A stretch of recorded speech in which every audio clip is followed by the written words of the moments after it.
Père et du Fils et du Saint-Esprit. Amen. Shalom, bien-aimés frères et sœurs dans le Seigneur. Nous sommes aujourd'hui le lundi 10 août 2020 et nous méditons l'Évangile selon Saint Jean, chapitre 12, versets 24 à 26. Je suis la voix qui crie dans le désert. Préparez le chemin du Seigneur. Aplanissez ses sentiers.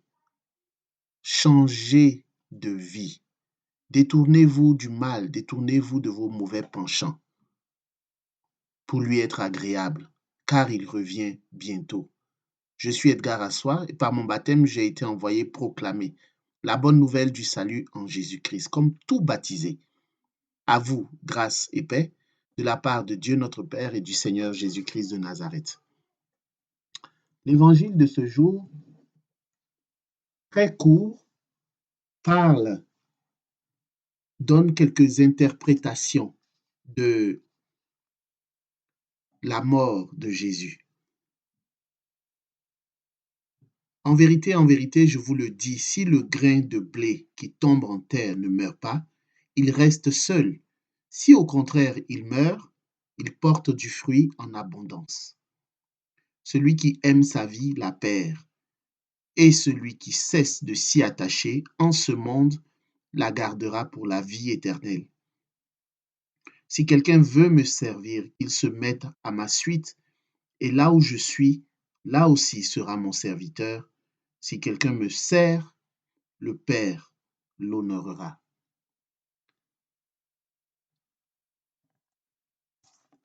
Cet extrait met en évidence une série d'interprétations dans la vie, une série d'interprétations de la mort de Jésus, D'abord, la parabole du grain qui meurt, c'est l'image de la semence qui meurt pour susciter une ample moisson.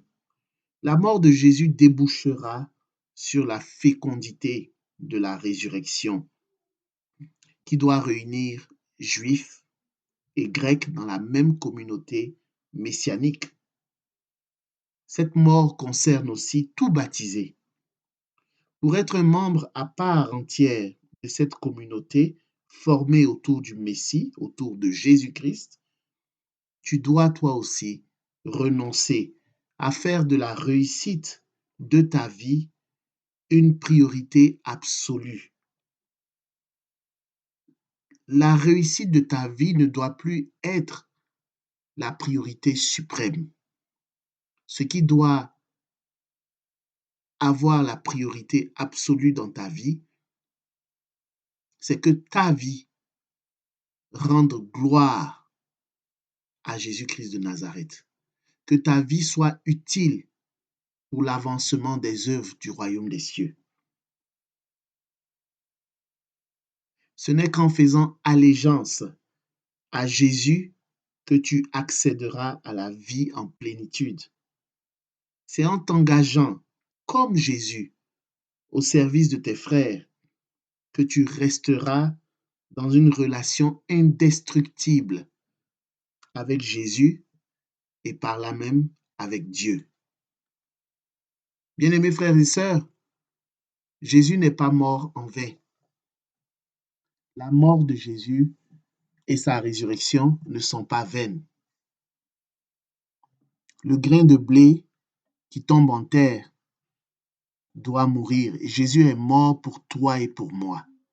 Nos vies comme baptisés doivent témoigner non seulement de la mort de Jésus, mais de sa résurrection.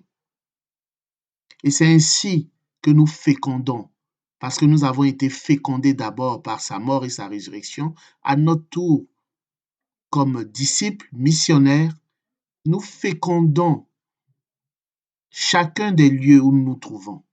Nous devenons ainsi sel de la terre, lumière du monde.